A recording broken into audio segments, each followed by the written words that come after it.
Howdy, and welcome back to season 2 episode. I think this is 7 of the Texas Private School podcast. As always, I am one third of your hosting crew, Wes Tolleson. My two fabulous co-hosts are with me. Walker Lott joins me from College Station. Walker, what's going on? How's the week been? What'd you think of the last interesting week of Texas high school football? I mean, it was really good. It was a lot of big time games. You had the great Fort Worth Christian versus Dallas Christian rivalry, which was a lot closer than probably a lot of people expected. And yeah, it was just a good week of games. Excited for the next week and just moving in. Without a doubt. And as always, Ryan Schroeder joins me from Stillwater, Oklahoma. Ryan, same questions I asked Walker. And also, your pick lead is growing smaller by the week. So let's hear some commentary on your week and also that. Maybe 10-3, is still not as good. No, I'm playing. No, 10-3 is still great. I'm still doing well. 65-18. I still think I'm the number one private school picker out of anybody right now. You are. Because I think even Texas private school football guy, I still have a better record than him and his guests. So I'm number one, baby. Let that be known. But yeah, no, definitely need to get in that Fort Worth DC game. We had such a fun time talking about that last episode. I can't wait to dive in. No, for sure. There's a lot of things to hit on from that specifically and a lot of other games. We'll get into that later, but we will jump straight into our last week's picks. Ryan went 10-3. He is 65-18 overall, still holds the lead. I went 11-2, best of the week last week, and I'm 62-21, sitting at second on the leaderboard, inching closer and closer to the lead. Walker is also trying to get back into the race, 10-3 last week. Good week for him, 59-24. Walker, really quickly, your thoughts on you climbing back into the pick record? What am I, 6 games out? I mean, that's possible, man. It's possible. I just need y'all to not just totally go off the rails. Maybe go bold once in a while, guys. Maybe switch things up. That's all I'm saying. Hey man, listen, I pick who I think is going to win, but Ryan, really quickly, as you have for the last 5 or 6 weeks, set atop the pick record, your statement on this run of dominance you've had so far this year. Honestly, here, let me get the mic set up real quickly. I just want to say to everyone out there that doubted me, I may not know enough about football compared to these guys, but it does not mean that I don't know how to pick which mascot looks cooler. No, I'm playing. No, honestly, y'all, and that's what I keep saying every single week. If you haven't heard me make this rant, you're going to hear me make it now because I'll make it for the 16th time. It just proves that we know a thing or two. And I think that's important to think about because we're not just going on a podcast every single week trying to tell y'all stuff about things that we had no idea about. We all went to private schools ourselves. If you don't know this already, Wes went to Grace, Walker went to Southwest Christian, and I went to Legacy Christian. So, we have a private school background, and this is just another way of us representing the players who don't get enough representation. So I know everybody's probably heard that spiel if you've been around here for a while, but I like bringing it up every now and then for new people. No, very elegantly stated. I couldn't have said it better myself. I always like reinforcing that we understand what we're talking about. We have these quantitative data points to back that up, but it's always fun. But now we jump straight into our players of the week from last week. Always great to see these crazy stat lines. Starting off with the Texas Private School Podcast Offensive Player of the Week, we see Joe Moreland from Austin St. Michael's in a win over Corpus Christi John Paul II. He went for, and as a receiver, this makes me so happy to read this, 6 receptions, 296 yards receiving, and just 4 touchdowns to go along with that. I mean, that's just absolutely insane. And like I mentioned, as a receiver, this is so great for me to see because I don't know how many 6 receptions, 296 yards stat lines you're going to see, and just 4 touchdowns on top of that. So Walker, I'll go to you first. I mean, very simple, elegant stat line, but it speaks for itself. Your thoughts on Joe Moreland's 296-yard, 4 touchdown performance against Corpus Christi John Paul?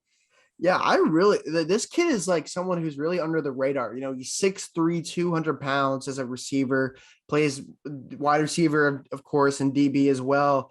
And he's just kind of the guy, hey, throw it up there, I'll get it type of guy. And I mean, that's having Carson Krueger out there. And I know they have another quarterback as well. Those 2 guys, they got 2 quarterbacks over there that are going to be really good players for them in the future. One's a 22, one's a 23. And those guys they love a guy like that they can just, he's so reliable on the outside. No, without a doubt. Ryan, your thoughts on Joe Moreland's incredible performance last week?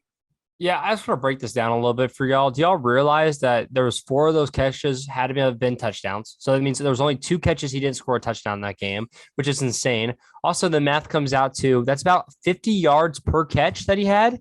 Are you kidding me? 50 yards a catch? Who in the world has ever done that? Averaging 50 yards a catch. That's insane. But I mean, I just think that's really impressive, especially since, we do like to look at the skill players sometimes, and we like to think, I know Wes is all about the skill players and stuff like that, but it's true though. Any guy that can only catch 6 balls, but then on top of that, apparently ends up getting 300 yards. Like, that's insane.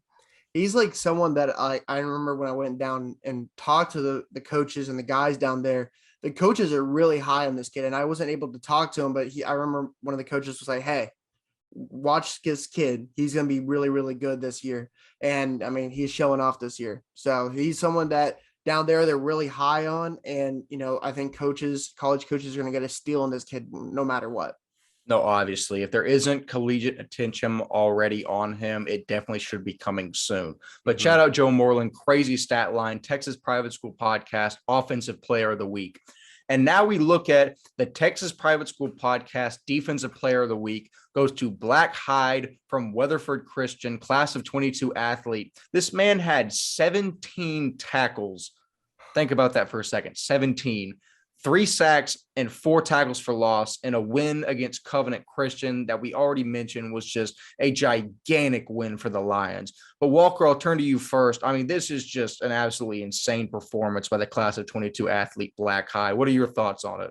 I mean, that's insane. Point blank, period. As a defensive player, that's what you want. A guy who can go from sideline to sideline, can make plays all over the field, can make plays, behind the line of scrimmage, after the line of scrimmage, can do whatever he needed. That's a guy that, coaches will love to have on the defensive side of the ball, and he showed out this last week.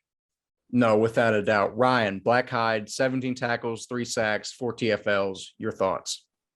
3 sacks is insane. I think 3 sacks is actually something that, you just think about, you're like, oh my goodness, like he really got back there. He really was doing all that. But on top of that, he was making plays all around the field. Like you said, sideline to sideline.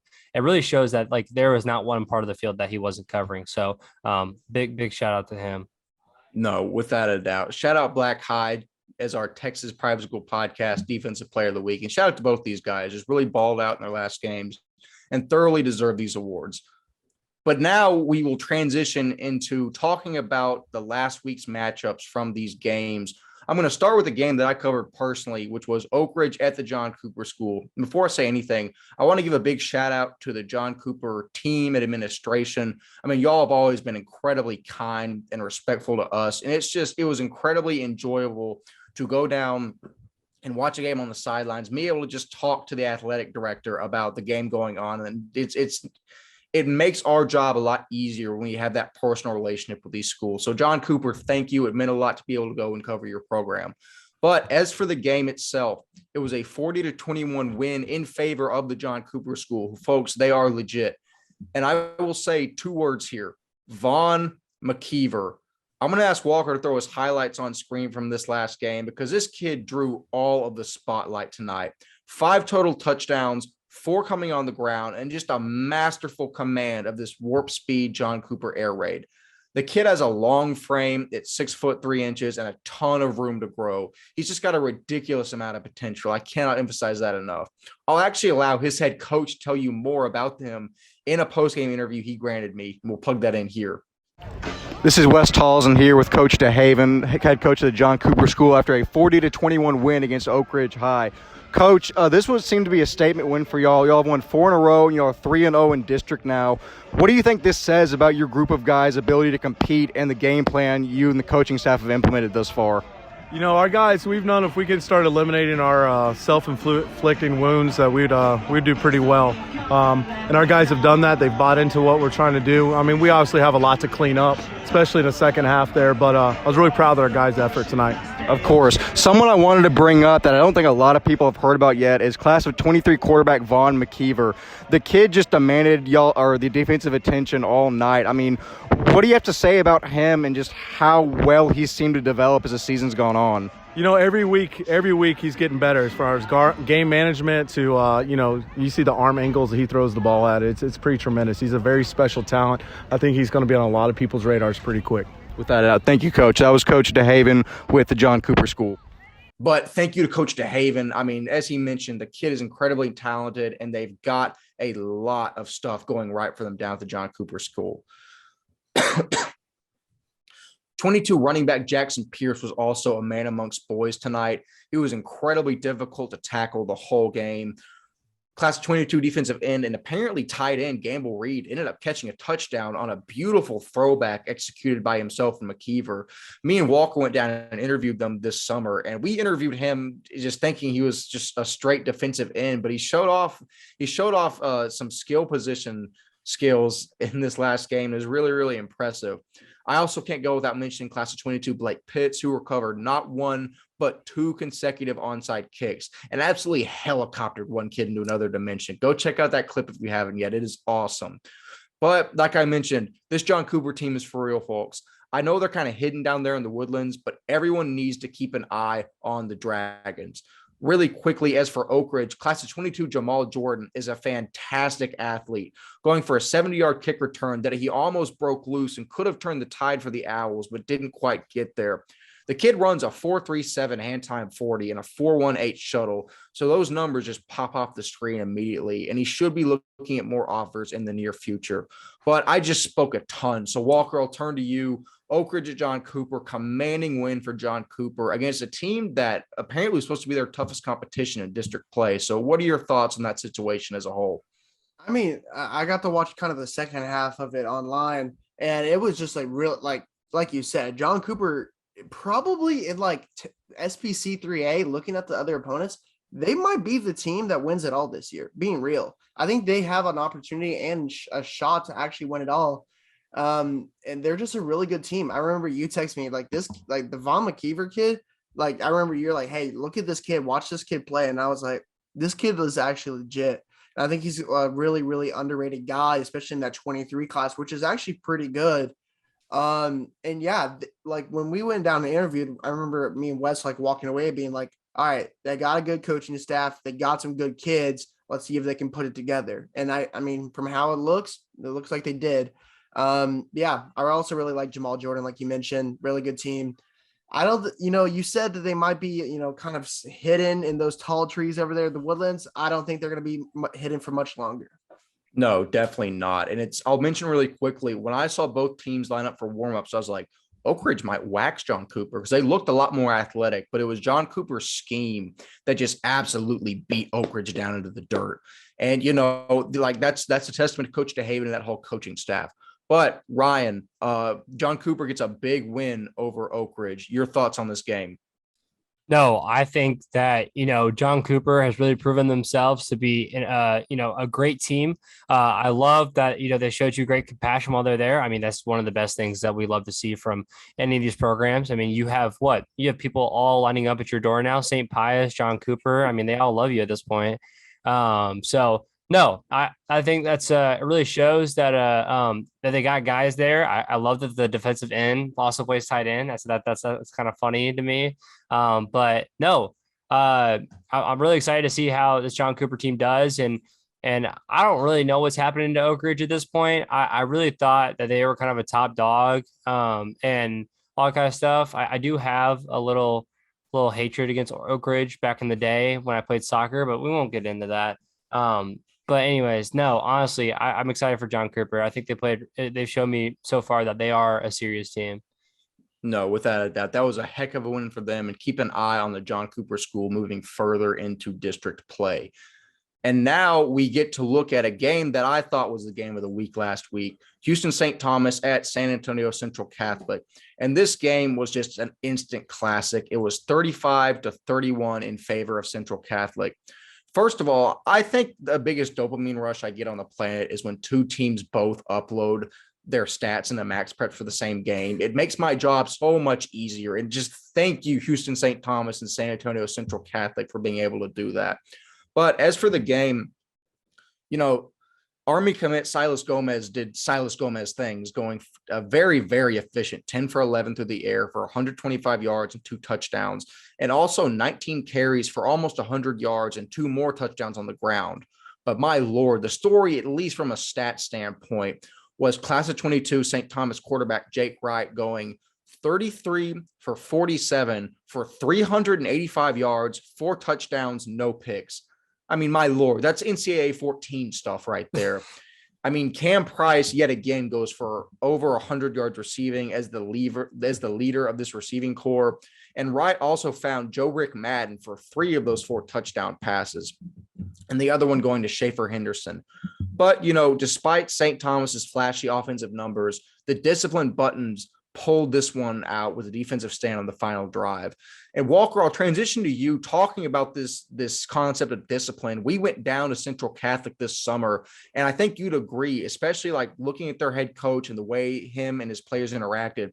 Discipline seems to be the key word down there. So just talk about really quickly before we talk about the game. What do you think that discipline translated to, like last Friday and on the field as a whole?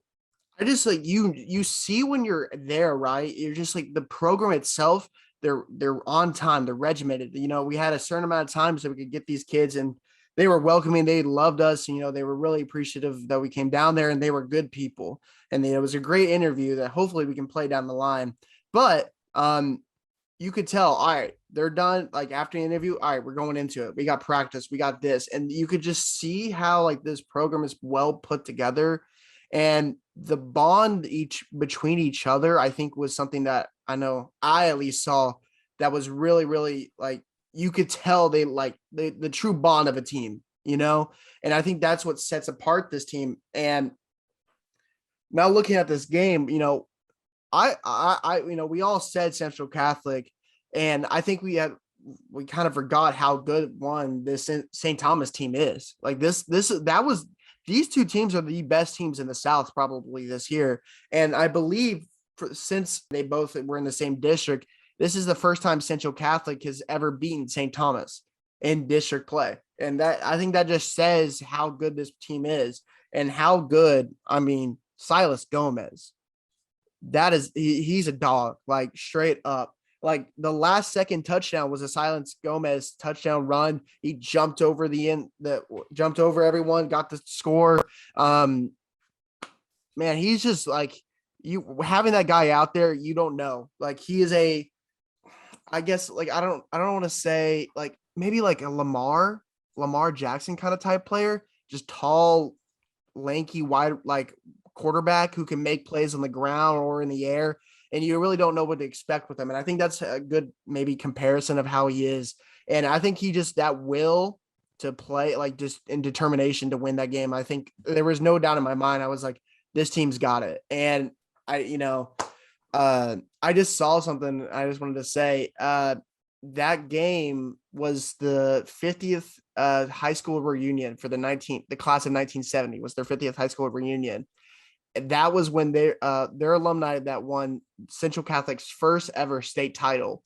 And they were there for that game last Friday night, watching them beat St. Thomas for the first win in district play over them. That it might be something 50 years later. This might be the year that they win it all again. You never know. You never know. I just saw that. I thought that was really interesting. But yeah, I really like the running back too. Jonah Dunlap was really good. I really liked on the defensive side of the ball, Caleb Harrison, the junior, the number 10, he was just over everywhere for that defensive side. And I was really, really impressed with him. And I just like, also, we talked about Garrett Davidsmeyer last week and saying like how so important he was supposed to be for this game. I guess we didn't do enough research because he went out with an ACL this past week, so he wasn't even in the game. So they lost their star running back for this game, and they still won. And so I think it just shows the depth of this team, the determination of this team. I think this might be the year for Central Catholic, not maybe winning it all, but they're going to make a lot of noise, and they're going to be really good in the playoffs this year. So credit to St. Thomas. That pass-led offense is just really, really good. And, both teams, like these North teams, will always think they're the top dogs. But, hey, St. Thomas and Central Catholic, they got some dudes and they can make some noise in the playoffs in the future. No, without a doubt. I would be willing to say this is not the last time we're going to see these two teams play each other. But Ryan, 35-31 win for Central Catholic. Your thoughts? Close game. I mean, y'all really went through it. So there's nothing a lot more I can say, but I just keep your eye on Silas Gomez. I think that you might see a lot more coming out of him. I love how how aggressive he is to not only be able to throw the ball in the air, but also to make work with his legs as well. Proves a lot about who he is as a player. So yeah, very impressive by both teams. But it's just like overall, I think it's a really good as a week 6, whatever, good week 6 game. I think it was a really fun week 6 game. No, without a doubt. Two tremendous quarterbacks for those teams, and Silas Gomez and Jake Wright both should be receiving more collegiate attention as the week go on. But now we turn to a game that scared the ever-living fill-in-the-blank out of me. This was Fort Worth Christian at Dallas Christian. And as you may or may not remember, I had a rant probably for the ages last week on why Dallas Christian would win this game by, I think I said, roughly 175 points. We'll just cut the BS. DC did not win by 175 points. They won by 10. They won this game 35-25. And there's not a lot more I can say outside than it scared the ever-living dog out of me. Walker, I'll let you detail this individual game a little bit more because you watched a good chunk of it. I mean, what did you see that allowed Fort Worth to play DC this closely? And is this more indicative on Dallas Christian not being where they should be, or Fort Worth being better than we gave them the credit for? I mean, I don't know. Like, we'll talk about it later in our rankings, but, we all thought Dallas Christian was this kind of just higher up figure with beating some of these D1 teams. But I think like something's going on to where they're not as good as we thought they were, or they're in this like kind of slump that like they need to kind of figure it out. But, Fort Worth Christian, they came to play. First of all, the rivalry is the biggest rivalry probably in private school, and they came to play it. And Trevor Andrews, we always talked about, they kind of give away the ball a lot, and he didn't do that today. 2 touchdowns, 20 of 33, really good completion percentage, and they just like he found his guys. Like there's not really like a magic way to like, they kept it close. He just found his guys and he let him play. Jacob Trimble, 11 receptions, 81 yards.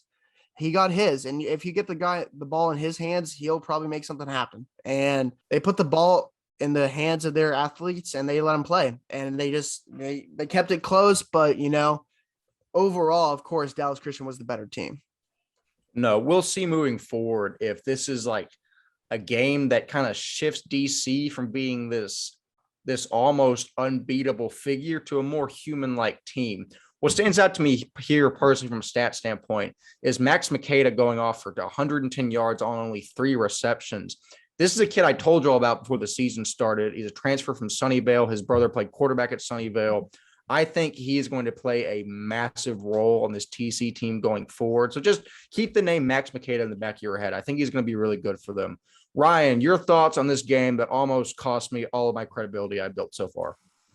I think it just proves that any given team can be any other given team on any given day. I think that's been said multiple times and stuff like that, but it really is true. And the fact that rivalry games are different is so true as well. I had a fun time on Twitter. For sure. I thought the flowers were hilarious. I was like, oh my goodness. But yeah, no, seriously, it was a really cool thing to see. And it's a good part of what's it called? It's a good part of football being able to have those kind of rivalries and stuff like that. Because, I wish more rivalries were as deep as that, but I feel like we've kind of gotten away from that a little bit. But I think that Fort Worth DC rivalry is still there between the students as well as the coaches and the faculty. Like it really is a big rivalry. Probably something you really don't see in a lot of other private school football rivalries. No, without a doubt. I'd also like to say there is no chance anyone from Fort Worth sent those flowers to DC. A DC coach or family member 100% had to have sent those flowers to themselves just to make up some enemy to get DC more motivated. There is no chance. There is no chance someone from Fort Worth was dumb enough to do that to rile them up. That's my opinion. I really don't think that happened. But, we'll see. It's football. Crazy things happen. You never know. You do never know. Moving on, Pantego Christian at Dallas First Baptist, a game that I thought would be a little closer than it was, and it just simply was not. 43-0 win for Pantego here, who just absolutely dominated this game on the ground, scoring 5 of their 6 touchdowns via the rush. Class of 22, Chris Price had 2 touchdowns. Dylan Spain, the senior, had 2 as well as 165 yards rushing. And senior quarterback Caden Palladini had 1, as well as throwing a touchdown to senior Court McDonald.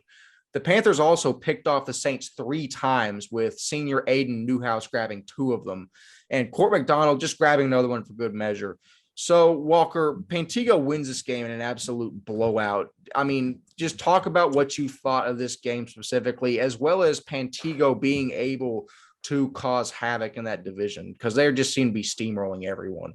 Yeah, I mean, I think Pantego, I think was it last year in playoffs, so everyone was like, all right, Pantego, they're legit. And we were like, oh yeah, this is it. And they lost like crazily in the I think first or second round. And I think they're kind of back in they lose some guys, some seniors graduated, but I mean, overall the team is actually pretty good. And, they have their quarterback from last year coming back. A lot of those guys have been in the system for a bit, and they're just a good team. And, and it wasn't really a fair matchup between the two teams, really, D3 and D4 teams just playing against each other. But yeah, I think this shows how good Pantego really is, and credit to First Baptist. This shouldn't be anything to discourage them or anything. They should, just wipe it off, wipe it away and move on to next week. No, without a doubt. Definitely not indicative of First Baptist's talent level at all. It's just a lot bigger school they played. Ryan, I mean, I don't know how much there is to dissect from this, but give us your best shot. I think it just proves this point that Pantego is a dog and stuff like that, right? I mean, is that really any more than what I need to say? Yeah, no. They're a dog. Dog. I mean, there's really nothing more else to say than that. No, without a doubt. I mean, really good team. D3's got a lot of interesting teams that we'll get into our power rankings that I'll tease now. But, I mean, there's a lot that can go on there that I'll mention later. But before that, we have 2 more games. The first being Frisco Legacy, Ryan's alma mater, versus Trinity Christian Addison. Ryan, since this game's so close to home for you, I'm going to let you give us a little bit of a rundown on what happened here in a 53-17 win for TCA. Yeah, no, I'm just kidding. I knew they were going to lose. I mean, I'm sorry, but I just knew they're going to lose. TCA is insanely good. They're insanely good this year. I don't know how to prove that to anybody more than what I can say right now, but they are really, really, really, really, really, really good. And I think people need to understand that, they deserve to come. I mean, I don't know the whole story right now, but they deserve to make their way back into TAPS. I mean, I don't know how it works right now. Aren't they out of it for somehow? Yeah, but they'll be back. Yeah, they will right. Be back. So they'll be back next year. And from what I heard from a source, everything's going to switch a big time next year. It's going to be very, very interesting. But continue. Yeah, no, I think TCA would fit really well in D1 right now. I think they could be a top dog in D1, and that's just me thinking. I mean, because they still scheduled a bunch of TAPS teams. They're not staying away from it. They still had their what's called their star game with us, they scheduled with us. And I mean, I don't know. I felt it was kind of funny when my school put up on their Instagram saying, "Oh, we scored," and then I checked the final score of the game, and it's 53-17. And I go, yeah, I'm glad we scored in the fourth quarter when they put in the bench. I was really happy about that. But I mean, hey, at least your school's athletic account is active on Instagram. We only get posts before the game. I like to give a shout out to Charles Roll, who comments on a lot of our stuff. He's really active. He let us know that TCA's new head coach is their old head coach, Stephen Hayes, who left after the 2014 season and compiled an 88-49 record in 11 years at TCA and really, really built that program to what it is. So if you're wondering if there is a single factor in a vacuum that allows this program to come back to what it was, it's probably that head coach coming back. So shout out Charles Roll. I really appreciate your engagement with our stuff. Thank you for that information. Oh, yeah. Every post, man. I love it. I said last week, I was like, hey, that head coach is actually really good. He's done a lot, but I got like you said, learning actually really more about the history of TCA and learning, hey, he came back and now he's doing this again. It makes a lot more sense. No, it really does. But that's all we have for Ryan's alma mater playing TCA. And for our last game of the week that we covered from last week, we have Weatherford at Covenant Christian, and a game that I slotted here simply because I thought Weatherford was a great story. But good Lord, are they more than that? 43-42 Lions win in overtime in an astronomical upset against the Covenant Christian Panthers. I should have gone with my gut and picked the Lions to win. I knew I should have, but holy cow. This was a game that Weatherford absolutely dominated on the ground. Senior Ezra Jackson goes for 264 yards and 3 touchdowns rushing. Zane O'Donnell, Blake Heald, and quarterback Hunter McCloy combined with Jackson to make a team total of 541 rushing yards. Lord have mercy. There you go. I mean, for Covenant, junior Christian Wells, who we've mentioned a lot here, he's had to slide in at quarterback for Covenant, but it's not like that slowed their offense down a whole lot. I mean, Wells throws for 206 yards and 3 touchdowns. Not bad for a receiver by trade. He actually accounts for 5 of the 6 Cougar touchdowns in this game by adding 2 more on the ground, where senior Brooks Lamar added 135 yards on 9 carries. Junior wide receiver Caleb Turner had an absolute career game, going for 200 yards and catching all 3 touchdowns for Covenant. I'd also be doing an injustice if I didn't mention junior 4-star defensive end standout Eno Etta, who had 17 tackles, 14 of them solo, 5 tackles for loss, 3 of which were sacks. I mean, the kid just is continually showing why he's highly rated as he is. But I mean, just an absolute stunner here for Weatherford. Walker, I mean, what do you think about just this game as a whole and the ramifications this has for Weatherford going forward in D4? I mean, I think Weatherford, you have basically what? You have Shiner St. Paul, who will always be there, and then Brian Brazos Christian, who's going to make a lot of noise. And I mean, maybe this team from the north coming to play in the state championship instead of Bishop Waco Riker. I mean, they have a shot to make the state title. And I think beating a team like Covenant this game shows how good this team really is. And don't get me wrong, like Covenant has a lot to fix. They've got injuries. Like they said, Christian Wells had to play quarterback, but they lost Rhett Rechiera, the quarterback, for the past couple of weeks. And I mean, he tore his ACL, like I'm reading the tweet from Phil Toe, tore his ACL 2 weeks ago and played on it last week, still throwing for 300 yards. So, I mean, that's just, I don't know how you do that. First of all, that's shocking. But shout out to him for doing that. That's very, very impressive. But losing a quarterback always hurts. You see what the Aggies have done with not having Haynes King anymore. That hurts. But, and speaking of the Aggies, Etta was in College Station this last weekend, so that was really cool to see. Sadly, he saw the loss to Mississippi State. Moving on, we're not going to talk about that anymore. I think you're not undefeated? No, leave it alone. Leave it alone. It's not the I time. don't want to talk about it. It's not the time. It's not the time. Go Pokes. Hey, I like the Pokes. Anyways, speaking of this, for this Covenant team, they just have some, you have to say they dropped off, right, from last year. Like, I mean, you have to, right? Like, it's a little rough. You lose some seniors, and you have to see what the mindset is going forward. You're finally going to really start district play this week, and I believe this week or next week. And what's that mindset for this team going into this district? Because, they started rough last year, and then, they went into playoffs and they won it all. But is that going to be the same thing for this year? They start strong later in the year. We'll see.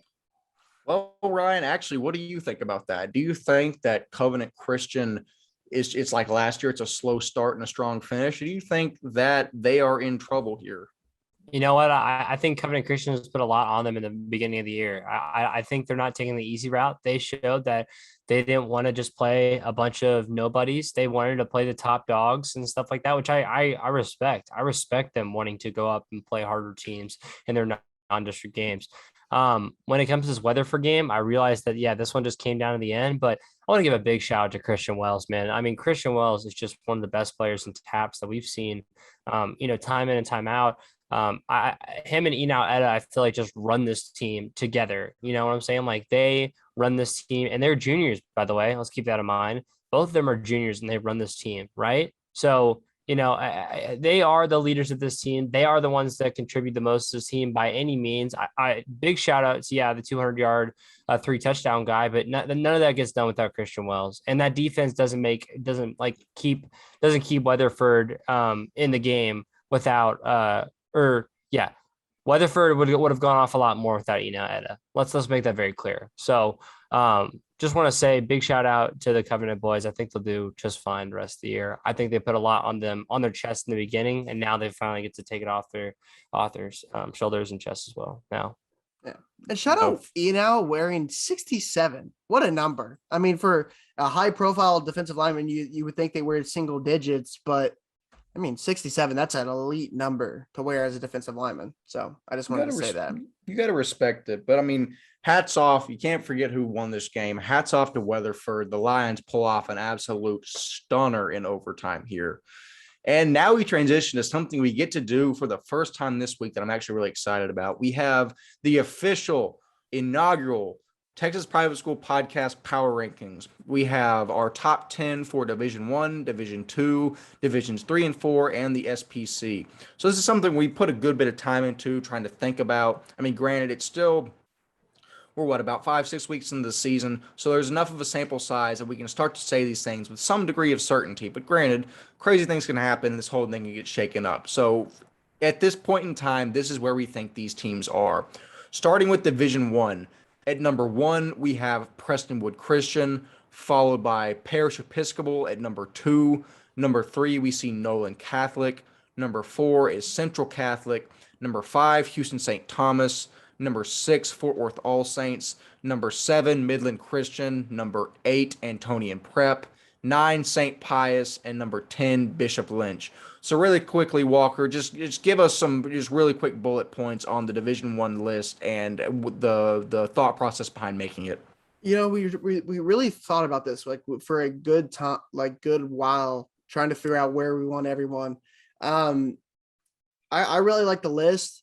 It's going to be interesting to see like who falls and who rises. We have a number 1 and number 2 matchup this week, and that's going to really show is we really like Prestonwood as a group, and I think they're like really, really good. But it's finally going to show, hey, is this team actually legit this week, or is this something that, kind of just having preseason wins? So we'll see how it goes this week. I really like Central Catholic. I could see them moving up, but they've only played St. Thomas at the moment that we know of. So I want to see a more district play before we move them up more. But I think overall, it's actually a pretty good list. I don't think there's anyone that, could be higher, could be lower. I think everyone's ranked like in a good way. So we just more district games. It's exciting to see more wins and see who wins. Of course. Ryan, your quick thoughts on D1. Yeah, I'm a big fan of Prestonwood. I keep saying I'm a big fan of Prestonwood, and I we'll see what happens. I love a 1-2 matchup. It's going to be a lot of fun this week, and don't hate us for having Nolan Catholic at 3. To be honest with you, we're just going to figure it out. We're going to figure it out with maybe this upcoming game, and you might see some people fall, but we have to consider that. Although we can try to make rankings off of what we can right now, we still have a lot more time this season to go, and our rankings will obviously, follow that. But this is what I think is a general consensus from the 3 of us. No, without a doubt. I'd say keep an eye on Central Catholic at 4. I think the Buttons have a massive opportunity to make waves in Division 1, especially being in the southern region. But transitioning to our top 10 for Division 2, at number 1, we see, with no surprise, Austin Regents. Number 2, and I'd say almost maybe a 1B, is Houston Second Baptist, followed by Dallas Christian, who would probably be ranked the lowest. They've been ranked at number 3, and I don't know how long.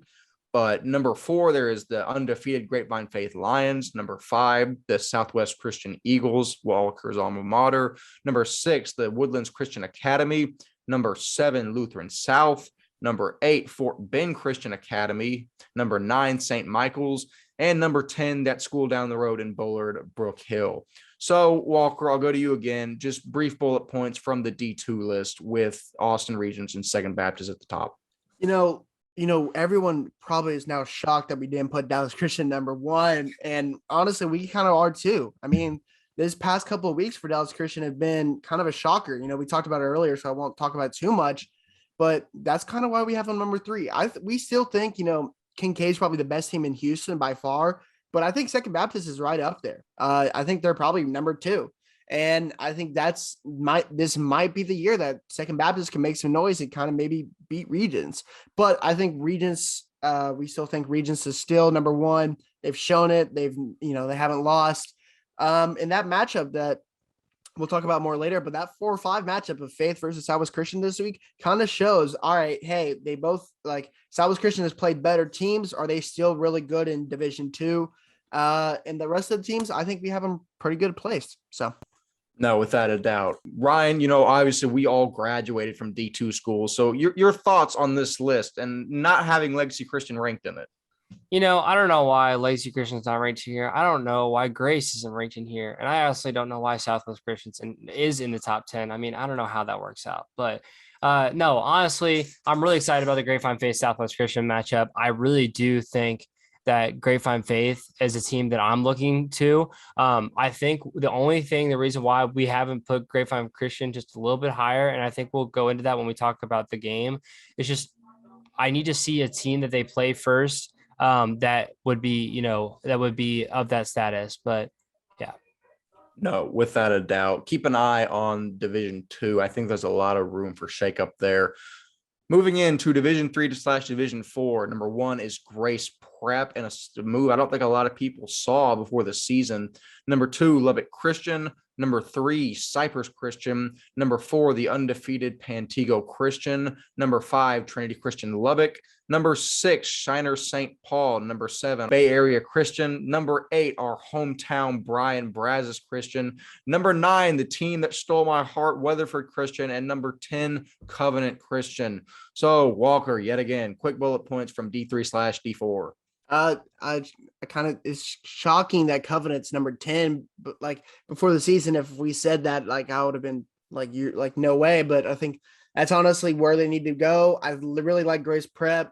All those top three, top four teams, honestly, five, it's going to be a hard, five for that Division III matchup. But Shiner St. Paul and Brian Braz is kind of being the first two D4 teams in there. I could see Shiner going up a little bit more even. But I think it's a good top 10 for us. No, for sure. Ryan, D3/D4. Yeah, honestly, I really think that, Grace Prep and Lubbock Christian are definitely my top two, 100%. Those two teams, I really kind of have them in that spot. And don't get me wrong, I understand there's gonna be some Pantego people out there that are we're 6-0, we deserve it kind of thing. Don't get me wrong, I see y'all. I see 6-0. I really do. I just think we have to see how y'all transition in district, and then we'll definitely bump y'all up. But with three teams in D3, D4, or whatever, all three of those teams I think are D3, but having three of those teams on D3 all being undefeated, super impressive, and I think it makes for a lot of fun to come in D3. No, for sure. Keep an eye on the smaller schools as we get deeper into district play. And rounding out our power rankings, we have our top 10 SBC teams. Number one, no surprise here, Kincaid, or maybe there's a little surprise because the undefeated Episcopal School of Dallas we have right behind them at number two. Number three is Houston St. John's, a team that absolutely memed us to death after we picked against them. Number four, Dallas St. Mark's. Number five, the always nice John Cooper School. Number six is Bel Air Episcopal. Number seven is Cistercian out of Irving. Number eight is Houston Christian. Number nine, Fort Worth Trinity Valley. Number 10, Arlington Oak Ridge. So, Walker, we're throwing the SBC schools in the mix, giving them a try. Your thoughts on our top 10? Yeah, I think the 1 and 2 is kind of just above everyone else, but I think the top 5 even is then above everyone else. I think Bel Air just needs to kind of fix their offense, but their defense is really good. But everyone else, I mean, But I really like the top 5 teams. They're good teams. I think John Cooper is probably the best team in 3A SBC. And then you have 4 other better teams in the upper level of SBC, and those 4. And I think they're just, I think Kincaid wins it all this year, but I think those are 4 good teams. No, without a doubt. Ryan, your quick thoughts on SBC. Honestly, it's the same thing as basically the last three ones. I think the top two teams are really just like the top two teams. And I hate to say that because obviously I don't want to like make that category in every single one of them. But let's be honest here. Prestonwood, Parrish, or I think are two of the top two, like the top two teams, and then they're solidified. Austin Regents, Houston State Baptist, top two teams solidified. Grace Prep, Lubbock Christian, top two teams solidified. Kincaid ESD, top two teams solidified. That's truly how I feel. That may not be the feeling of everybody in between y'all, but in my true opinion, out of all four of these like sets, I think those two teams in every single one of them are the ones that are like the front runners, and the reason that they are just above, it's just because they're kind of in categories of their own. No, without a doubt. I mean, I think that at this point in the season, those top two teams, each of those lists are really, really head and shoulders above the rest. But again, we'll see. There's a lot of season left, a lot of time for things to change. We'll see. But that wraps up our inaugural Texas Private School Podcast Power Rankings. And now we transition into our games of the week, of which there are 5. The first being maybe one of the biggest games in private school football to this date. Parrish, who is 4-1, at Prestonwood, also 4-1. For some context, Prestonwood enters averaging 40 points a game and allowing just over 22. Only 2 teams have scored more than 14 against them, and those were 6A's Garland and Capel.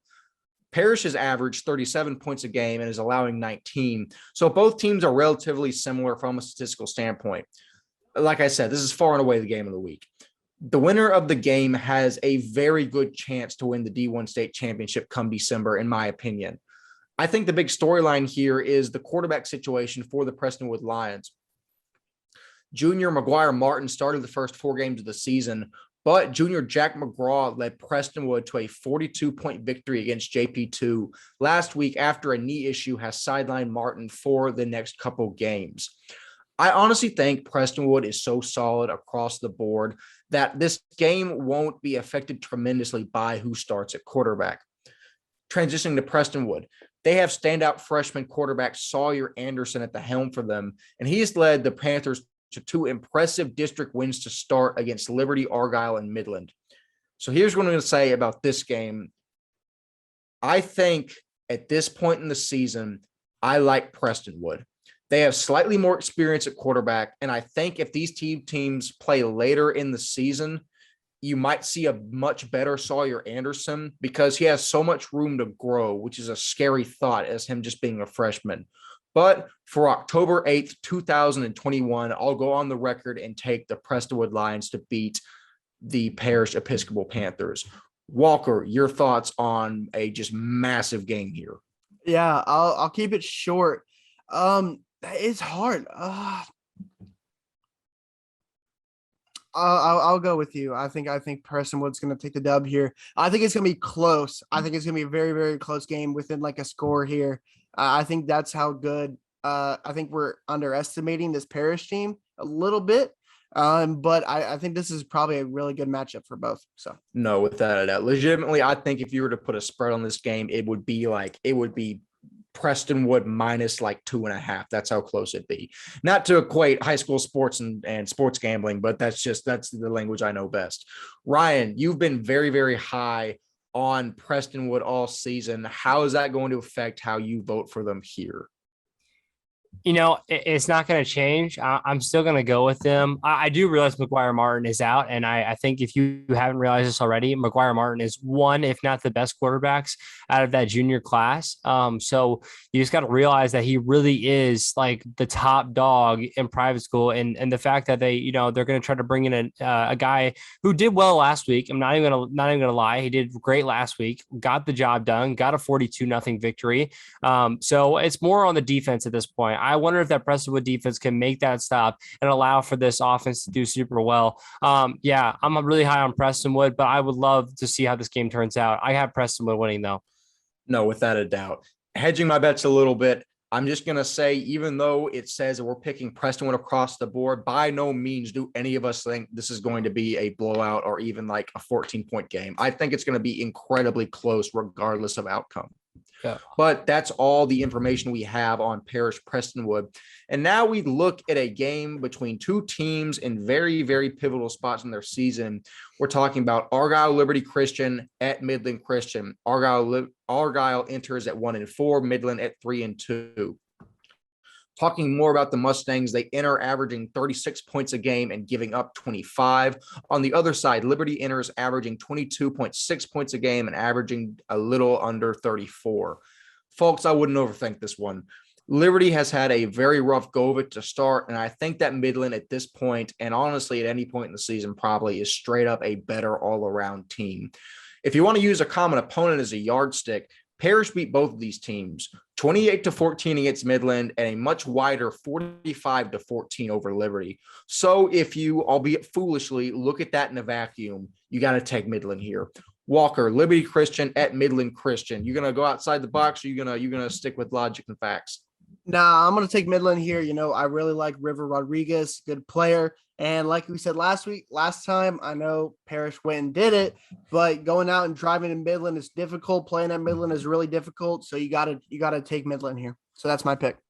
Without a doubt. Ryan, Liberty Christian, Midland Christian. We're already 2-0. You gonna shake it up, or we gonna chalk? No, we're gonna ride it out. We're gonna go Midland Christian here. I do like River Rodriguez as well. I'm right with y'all on that. And honestly, I like Liberty Christian trying to put a hard schedule in. I realize that they've really just tried to put it up against everybody that they need to. They've really tried to make it hard on themselves. And now as they go into their game, some of their district games, we'll see what happens. They just really have a hard schedule this year. I'm pretty sure Liberty Christian has the hardest schedule out of anybody in TAPS. I'm pretty sure that's probably true at this point. I think we can realize that. So I just want to say big shout out to Liberty Christian. I really think they are really well put together school.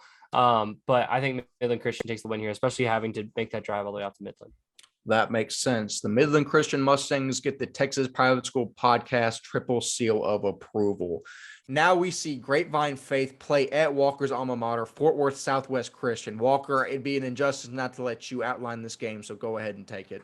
No, this is a really good matchup. I think we said 4 and 5 on our rankings, really good teams. Grapevine Faith has the hot hand, and then I did it too. Southwest Christian is coming off of 2 losses, but both of them haven't played D2 teams. They haven't. So it's going to be really interesting to see how good these 2 teams are. Is Grapevine Faith really 5-0 truly on like competitive wise? And is Fort Worth Southwest Christian the better team? And I'm going to go with my boys. I think Southwest Christian is going to win this year. I think at home, it's a really hard place to play when it's loud.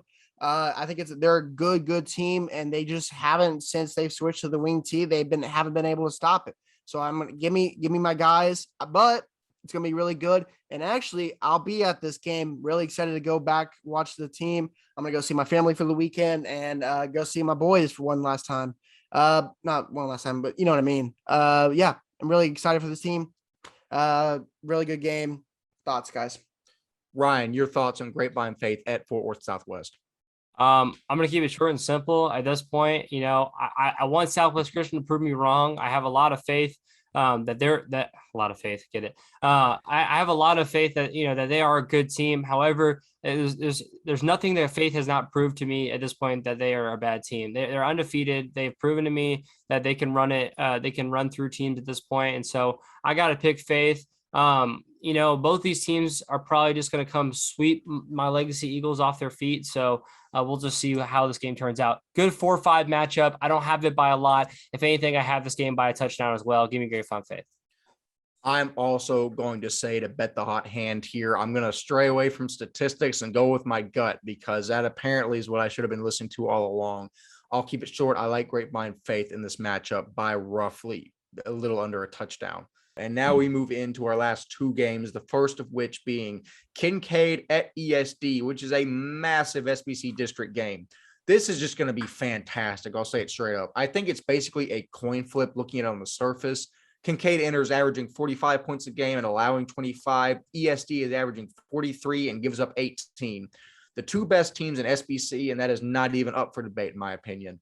Kincaid obviously has the fantastic Bell brothers, wide receiver Dylan, a Georgia commit, and cornerback Micah, who will end up D1 somewhere. I'm going to go with the slight underdog here and pick Kincaid. Even though they're number one in our rankings, I think a lot of people have ESD over them. And I think this is the game where Kincaid silences all the doubters and proves to be the best team in SPC. I think their slightly harder schedule up to this point has prepared them better for this game. So I'll go on the record, take the 5-1 Kincaid. Walker, your thoughts, Kincaid, ESD. We got the best SPC and also the best Taps matchup this week. This is really two good games. And I'm going to go Kincaid here. I really like this Kincaid team. I think overall they're just a good team. But yeah, good game, really good game. Excited for this game to happen. I wish I was there to watch it, but other alma mater wins. So. No, I think this game will be absolutely electric considering all the athletes on the field. Ryan, Kincaid, ESD, your thoughts? I'm rolling with Kincaid. I'm pretty sure I haven't picked against them yet. So I keep going with them. Yes, you're so right, Walker. I mean, the best SPC matchup, best Taps matchup. This is a great week in private school football. It really, really is. And now we move into the final official game that we're covering. Fort Bend Christian Academy versus the Woodlands Christian Academy was 5-0. Fort Bend is 2-3 in a battle for Houston supremacy. This game will be closer than people realize. The records are not indicative of the true gap between these two teams, but nonetheless, I'll give statistical context. The Woodlands comes in averaging 46 points a game and allowing only 13. Fort Bend enters scoring 38 and allowing 27, coming off of a 3-game losing streak. Fort Bend has one of the best gunslingers in Taps in junior quarterback Brady Dever, and also a solid run game to back that up. The defense has been an issue, though, and that offense was stifled by a DC defense that didn't look impenetrable against Fort Worth Christian last week. As for the Woodlands, although they will most likely rely on a ground attack, junior quarterback Josh Johnson will toss the ball around, as he's shown with 8 touchdowns and 7 picks on the young season so far. As for the rushing attack, Sam LeBlue leads the Warriors on the ground this season with 501 yards and 3 touchdowns in only 3 games of action. The Woodlands has to establish the run game early here and not get Johnson into tough situations if they want to win. On the flip side, Fort Bend has to air this ball out and let Dever do his thing, as well as stop the run and force the Woodlands into 3rd and long situations. This game is almost just a straight coin flip, but give me the hot hand in the Woodlands in a 1-possession game. This is actually a game that I will be covering on Friday night. I'm very, very excited to see this. And plus, I just love traveling to the Woodlands. It's a beautiful area to begin with. But Walker, battle for Houston supremacy, your thoughts? You know what? I'm going to go against you. I think they're going to bounce back from the Dallas Christian loss and give me Fort Bend here. I think they had a week of just thinking about this loss and thinking, hey, we're a good team. We got talent. We got the athletes. And I think they're going to overcome that. And I think Woodlands Christian Academy, I love the school, love the people. And I think they're a really good team. But I think just Fort Bend it's going to be really close. So give me Fort Bend. Ryan, I present to you on a silver platter a split podcast on this game. Which side are you taking, Fort Bend or the Woodlands? So I'm going Woodlands here, but let me call it just like DC Fort Worth here. I won't go as high horse as that. It's going to be like that game, 100%. This is another rivalry. I love the rivalries and Taps, but I do have the Woodlands here. Give me Woodlands here. I don't know anything more to say than that. No, I love it. I'm incredibly excited to go down and cover this game Friday. Ryan, talk really quickly. You're going to be at Legacy and Fort Worth Christian. Talk really quickly about your expectations for that game, what you expect to see. Yes. So this is 2 teams that obviously really don't have that great of records. If I'm being completely honest with you, I'm pretty sure, if I'm not mistaken, both of these teams have not won a game. We beat y'all. Let me, I forgot to say that. I know. So we have a win, which is ironic. In what world do you think Legacy would have a win rather than in Fort Worth Christian? And then this game be 1-4 versus an 0-5 team? Kind of crazy. I will be there. I'm traveling home from Oklahoma. I will be there to support my Frisco Legacy Eagles. So you know what? That's all 3 of us finally all going to be at 3 different games. I don't think that's happened once on this podcast for all of us to be out in the field, but you'll see us. You'll see us live in action October 8th, 2021, every single private school podcast member will be making, their own thing. And I think we actually should all tweet from our own accounts and then have it retweeted so that we could all share stuff like that. I think it'd be a lot cooler for people to check on our Twitter and follow us that way. No, without a doubt. I think that'll be a great experience having all three of us tweet. That's actually all the material we have to cover. Really quickly, I want to shout out Connor Campbell for getting the albums right last week. He didn't even take the money, so I got to respect that. As for this week, different color albums. The middle one's pretty easy. If you guess all of them correctly and comment it, we will feature your picks on the next episode. So there's some incentive there. But you see, exactly, you get the ball rolling. But barring any further discussion, this has been the Texas Private School Podcast. I have been 1/3 of your hosting crew, Wes Tolleson. Walker Lott and Ryan Schroeder have tremendously been themselves as always. We will see you in the next episode. See you later.